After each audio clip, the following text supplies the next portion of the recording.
और ईरान भी ये चाहता है कि कोई चीज बिल्कुल बिल्कुल हमारे अवाम बिल्कुल। को बरगलाए ना।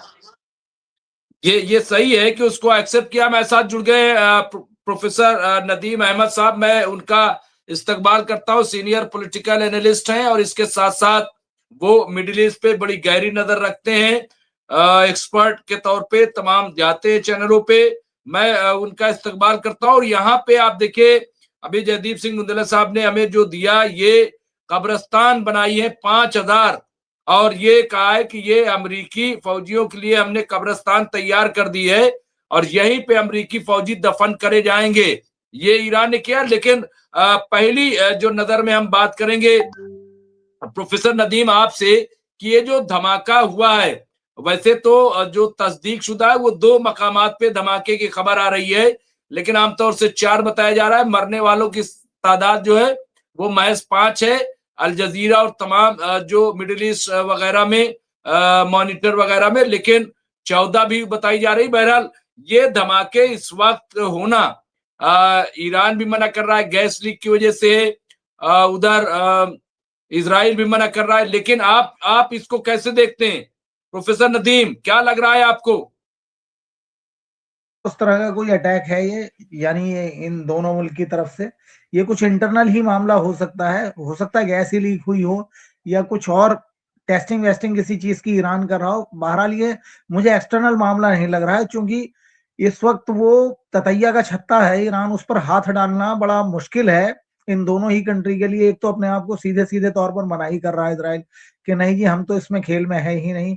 अब तो ये आप ऐसे देखेंगे तो ईरान वर्सेस अमेरिका हो रहा है, यानी इसराइल इसमें अपने आप को पूरी तरह से बचाया हुआ है। उसे मालूम है कि अगर पीछे से मिसाइलें विसाइलें चलेंगी तो फिर हम उसे इंटरसेप्ट नहीं कर पाएंगे और बहुत भारी भरकम नुकसान हो जाएगा। यानी अमेरिका तो लड़ता रहेगा या जो कुछ करेगा सो करेगा, ईरान समझेगा उसको या वो ईरान को समझेगा, लेकिन नुकसान इसमें हमारा है। अब इसराइल इसमें विक्टिम बन रहा है और वो नहीं चाहता है कि वो किसी भी तरीके से इस लड़ाई में सीधे सीधे तौर पर रहे। पीछे से तो जो कुछ हरकतें उन्हें करनी है वो कर रहा है, अपने एलचियों को भेज रहा है वो जगहें बताने के लिए जो कुछ भी है। लेकिन मैं इसे इस तरीके से नहीं देख रहा हूं कि इन्होंने अटैक कर दिया है या कुछ अटैक हो गया है। मुझे लगता नहीं है ऐसा कि एयर स्ट्राइक है। हाँ, ये उस तरह का कुछ हो सकता है मुमताज भाई, जिस तरीके से वो इन्होंने ये हमास लीडर को मारा था, उन्हें यानी इंटरनल विस्फोट करके, यानी इनके एजेंट के जरिए, लोकल जो इनके एजेंट हैं उनके जरिए, स्लीपर सेल जिसे बोलते हैं उसके जरिए कोई धमाका वमाका करवा दिया हो। लेकिन ये बाहरी कोई एयर स्ट्राइक टाइप या कोई मिसाइल या रॉकेट अटैक मुझे नहीं लग रहा है जो बाहर से किया गया होगा ईरान पर इजराइल या अमेरिका की तरफ से। जी, अभी तो ये सब भी हो बातें सकता ही है। नहीं, ये भी हो सकता है कि जिस तरह से अरेस्टिंग हो रही है, जो इनके एजेंट्स वगैरह हैं, हो सकता है ये उनकी तरफ से भी इस तरह का वो किया गया हो, क्योंकि पकड़ धकड़ बहुत तेजी से चल रही है वहां पे। तो ये भी हो सकता है। ऐसा क्यों, क्या लग रहा है आपको? और जयदीप साहब ने पूछा है कि सही कहा नदीम साहब ने, ये अटैक नहीं बल्कि भीतरी सबूताज है, आंतरिक एजेंटों से तोड़फोड़ कराई गई हो सकता है। ये बात कही जा रही है। तो बहरहाल ये राशिद साहब, यहाँ पे जो नदीम साहब कह रहे हैं कि साहब ये धमाका नहीं हो सकता, लेकिन टाइमिंग जो है बहुत इंपॉर्टेंट है इसकी। लेकिन टाइमिंग के अलावा मतलब क्या ऐसा हो नहीं सकता कि इस तरह के धमाके या इस तरीके की चीजें या टेस्टिंग अगर हो रही है? देखिए, हमने अभी तक ये नहीं कहा कि ये बाहरी हमला है।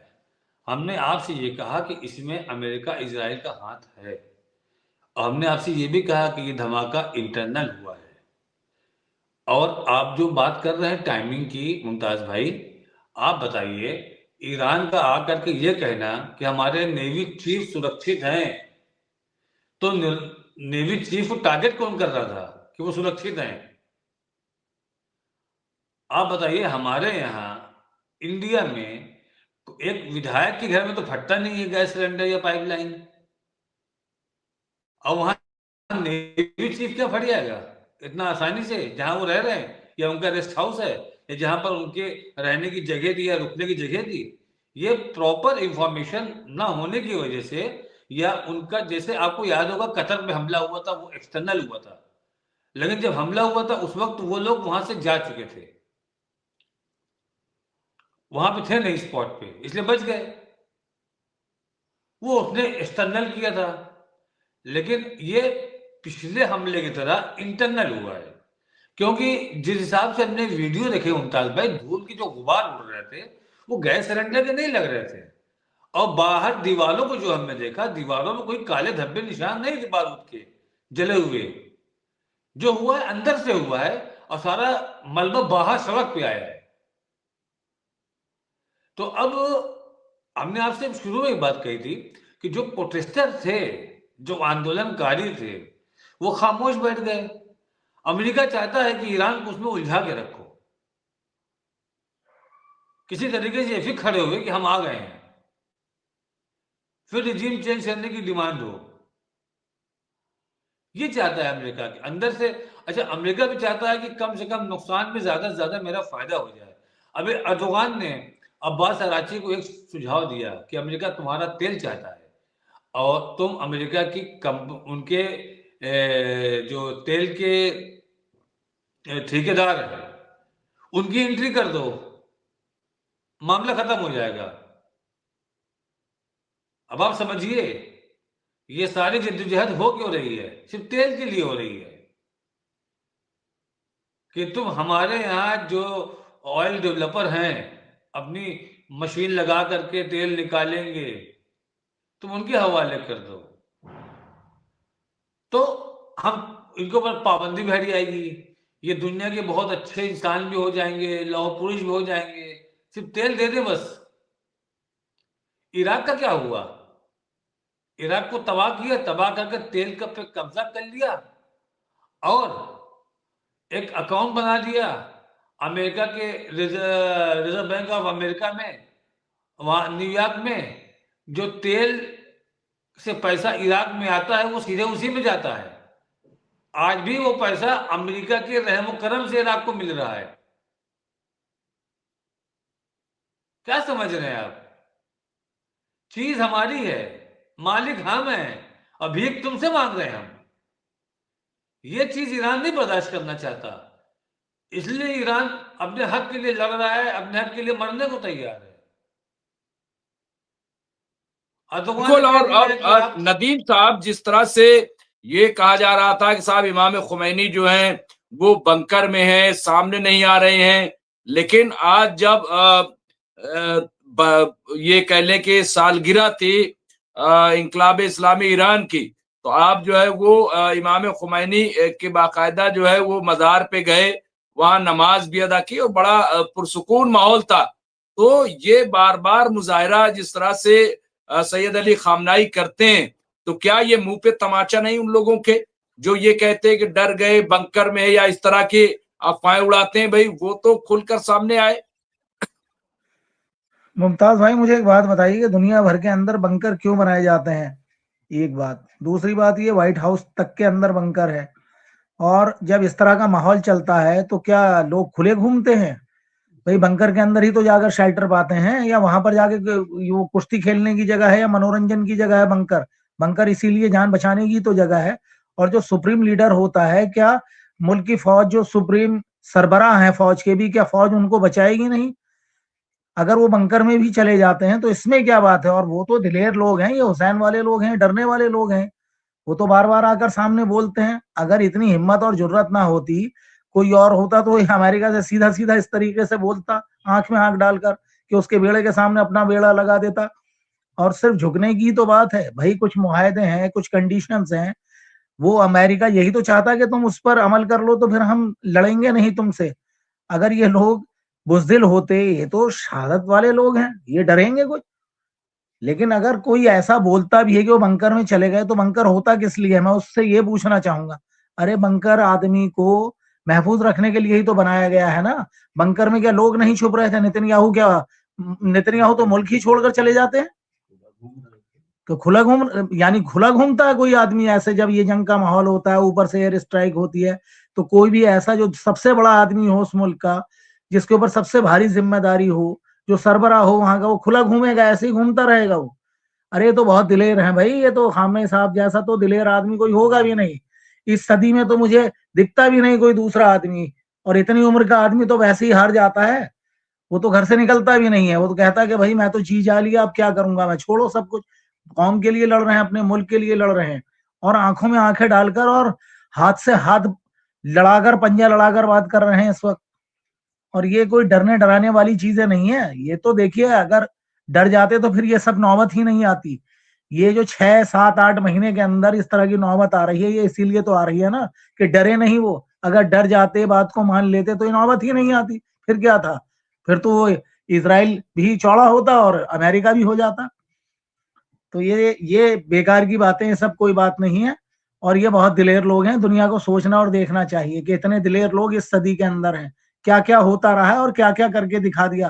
भाई वेनेजुएला के राष्ट्रपति को ही उठा कर लेगा, इतनी जरूरत भी नहीं कर पा रहा है कि मिसाइल मार दें। अब वो तो जो कुछ करना था कर लिया है। बिल्कुल सही कह रहे हैं राशिद साहब, ये जो बात कह रहे हैं दिलेरी की, और ये किताब इतना आसान नहीं है जंग छेड़ना या इस तरह की हरकत करना, क्योंकि क्या आपको नहीं लग रहा है कि जिस तरह से बेड़े आ रहे हैं चाइना के या रूस के, और मश्क जो वहां पे ओमान की खाड़ी में बाकायदा ईरान जो है मश्क शुरू कर चुका है, वहां पे पहुंच गया है। इतनी बड़ी तैयारी क्या क्या इससे पहले आपने देखी? ईरान जिस तरह से तैयार है, लैस है, कैसे आप देखते हैं? अब तो मतलब इराक में भी आज ये है कि जमीन में जो मिसाइल है उसका भी मुजाहिरा कर दिया, इराक में भी वो चीज पहुंच गई। और जाहिर सी बात है, इराक में अगर ये चीज पहुंची है मिसाइलों का जमीन पे नस्ब होना, तो ये तो मैं समझता हूं कि ये ईरान की ही देन होगी। और आज ये खबर आई है कि शहादतनामा जो है वो यमन भी पहुंच चुका है। देखिए, ईरान ने जंग के मैदान की सारी बिसातें पहले ही बिछा दी थी मुमताज भाई। आपको याद होगा, हमने आपसे 3-4 मरतबा एक बात कही थी कि इन्होंने 250 मिसाइल पर डे डेवलप करना इनका टारगेट था। 24 आवर्स उस पर काम चल रहा था। मिसाइल, वो भी ऐसी मिसाइल नहीं जो इजराइल पे मारी गई थी, और उसको और आधुनिक बनाया उन्होंने, और मॉडिफाई किया और अपग्रेड किया उसको। तो हम अगर 180 डेज को 250 से मल्टीप्लाई कर देते हैं तो गिनती आती है 45,000। लेकिन हम चलिए 45,000 नहीं मानते, हम 25,000 मानते हैं। तो क्या लगता है आपको कि 25,000 मोबाइल मिसाइल कम है? और क्या सारी मिसाइलें ये अपने यहां थोड़ी रखेंगे? हमने आपको भी पिछले कुछ दिन पहले ही बताया था कि इन्होंने आपके यमन में हूतियों को भी अच्छे खासे हथियार पहुंचा दिए हैं। हिजबुल्लाह को नहीं पहुंचा पा रहे हैं कि हिजबुल्लाह की नेक कटी हुई है, और बैरूत अपना एयरपोर्ट देगा नहीं हथियार ले जाने के लिए। वरना ये अच्छे खासे हथियार अगर हिजबुल्लाह को पहुंचा देते, जो आज ये घूम घूम करके अटैक कर रहा है इजराइल लेबनान पे, हिजबुल्लाह के अड्डों पर, उसको अब तक जवाब मिल चुका होता मुमताज भाई। अब तक जवाब उसको मिल गया होता। हिजबुल्लाह इतना खामोशी से बैठने वाला नहीं है। अगर फेस टू फेस लड़ाई की बात आमने सामने की आ जाए तो हिजबुल्लाह फिर निकल के आ जाएगा। लेकिन मैटर मिसाइल का है, रॉकेट लॉन्चर का है, दूर से मारने वाली हथियारों का है, ड्रोन का है, वो इनके पास नहीं है। यमन के पास अच्छी तादाद में पहुंचा दिया है। इराक में भी पहुंच गया होगा, हम कुछ नहीं, ये नहीं कहेंगे कि इराक में नहीं पहुंचा होगा, इराक में पहुंच गया होगा। वहां की मिलिशिया बहुत लॉन्ग रेंज नहीं दिया होगा उनको, उनको टारगेट दिया होगा कि तुम इजराइल को टारगेट करो, क्योंकि इराक से इजराइल को टारगेट करना ज्यादा आसान है। या फिर अगर हॉर्मूज पर अटैक करवाना है तो फिर इनको बसरा आना पड़ेगा, क्योंकि बस इराक का जो बसरा जिला है, उनका डिस्ट्रिक्ट है बसरा, बसरा ही समंदर के किनारे है। तो मुमताज भाई, ईरान ने अपनी बिसातें पहले से बिछा दी हैं। ईरान को पता था कि अमेरिका क्या करेगा, कैसे करेगा। ईरान को पता था कि उसके पास अब्राहम लिंकन है, उसके पास बेड़े हैं, वो इस तरह की सारी हरकतें करेगा। उसने अपने आप को कंप्लीटली पहले से तैयार करके अपने सारे मोहरे फिट करके ईरान बैठा है। इसीलिए ईरान बार बार ललकार रहा है कि तो हमला करके तो दिखाओ। खुद अमेरिका को ही पता नहीं होगा कि उसके ऊपर हमला कहां कहां से होगा। और एक चीज और लग रही राशिद साहब, जिस तरह से यहाँ पे खबरें तो आ रही हैं और इसका जिक्र हो रहा है, शुरू मैंने कहा, लेकिन आज एयर स्ट्राइक जिस तरह से खान यूनुस गाजा में हुई है इजराइल की तरफ से, क्या क्या ये भी कहा जाए कि इस तरह की चीजें जो है उधर से ध्यान भटकाने के लिए किया गया? क्योंकि आज बहुत बड़े अटैक वहां पे एयर स्ट्राइक की गई है खान यूनुस में, वहां की कोई बात ही नहीं कर रहा है, वहां कोई चर्चा ही नहीं हो रही है। ऐसा लग रहा है कि जैसे वहां मसला हल हो गया है। तो क्या ये भी माना जाए कि इस तरह से ये है? और यहाँ पे देखिए, जयदीप साहब लिखा है, उक्त अमेरिकी सैनिक ठीक महाभारत युद्ध से पहले शामिल होने वाले युयुत्सु की तरह इराकी रेजिस्टेंस में शामिल हो गया है। तो ये यहाँ पे दरअसल बताया कि आज एक अमेरिकी सैनिक क्रिस्टोफर हेलाली इराक के फदायीन बटालियन में शहादतनामे पर हस्ताक्षर करके शामिल हो गए। तो ये बताया जा रहा। बहरहाल, लेकिन मैं गाजा की बात करूं तो वहां की जिस तरह से बिल्कुल बातचीत नहीं हो रही है, ऐसा लग रहा है मसला हल हो गया है। तो क्या ऐसा नहीं कि इधर उलझा करके पूरा और उधर अपने मैनिफेस्टो को लागू कर रहे हो डोनाल्ड ट्रंप बड़ी खूबसूरती से, सारा ध्यान इधर है? राशिद साहब, क्या क्या ये भी मुमकिन है? डोनाल्ड ट्रंप का मैनिफेस्टो तो पहले ही सामने आ गया है कि यहाँ पे होटल बनेगा, यहाँ पे ये रहेगा, यहाँ पे ऐसा रहेगा। हमने आपसे पहले ही कहा था, येलो लाइन के पीछे की जमीन इसराइल ने कब्जा कर लिया है।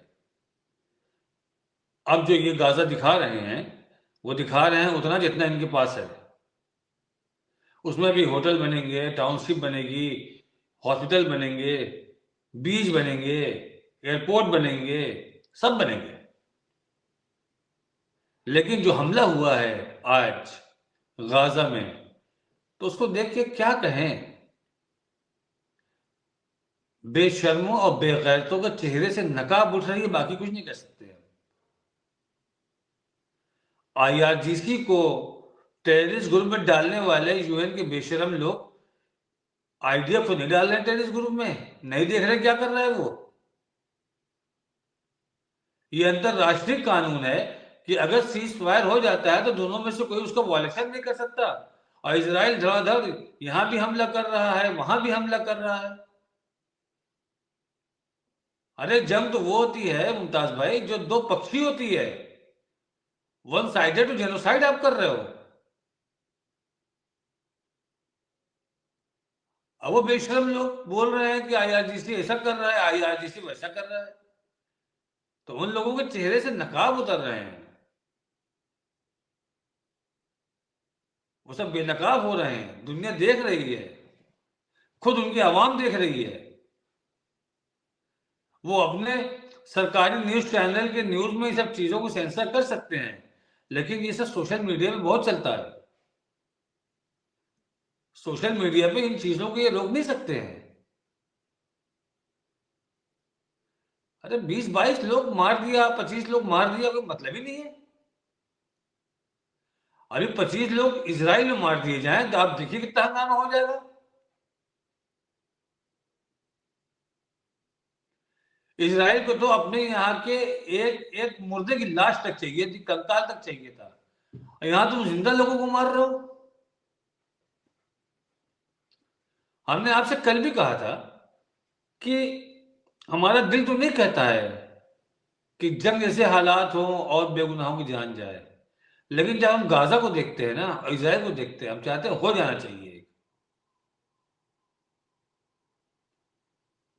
हम भी चाहते हैं कि हो जाना चाहिए। और जिस तरह से इसने मारा है बेगुनाहों को, वैसे ही अपने लोगों को मरता हुआ देखे भी है। लेकिन लेकिन राशिद निसाब, बातचीत भी अभी चल रही है और अभी भी जो है कल एक प्रोग्राम रखा गया था कि अगर वीडियो कॉन्फ्रेंसिंग हो जाए, इस तरह की बातें भी आई थी, तब भी बात हो जाए। अभी अभी और ईरान ने बातचीत के लिए भी तैयार है कि बातचीत करने के लिए तैयार है, तो और उसमें टर्की लगा हुआ है। बहरहाल मुझे ऐसा लग रहा है कि ये जो एक हवा खड़ा किया जा रहा है, लेकिन अमेरिका भी अब समझ गया है और अमेरिका किसी तरीके से फेस सेविंग कर रहा है। राशिद रिजवी साहब, कहीं ना कहीं जो है फेस सेविंग है। देखिए, अर्दोगान ने एकदम साफ साफ और रांची से ये कह दिया है कि तुम अपने कुछ हिस्से तेल के दे दो उसको, अमेरिका को, बात खत्म हो जाएगी, वो चला जाएगा। तो भैया, कोई अगर डाकू मेरा घर लूटने आया है, बाहर 40 बंदूक वालों के साथ लेके खड़ा हुआ है, तो हमको कोई भी सलाह देगा कि एक काम करो, डाकू को सामान दे दो, वो चले जाएंगे। तो कमाल कौन सा है ये कौन सा कमाल है? और कहीं ऐसा ना हो कि ईरान वालों का तेल ईरान वाले अमेरिका से ही खरीदें। ये तो खुलेआम डाका है ना। हमको समझ में नहीं आ रहा है, दुनिया के मुल्क वाले खामोश क्यों हैं, बोल क्यों नहीं रही है? अरे जियो पॉलिटिक्स का मतलब बेशर्मी तो नहीं होता ना, बेगैरती तो नहीं होता, बोलना चाहिए।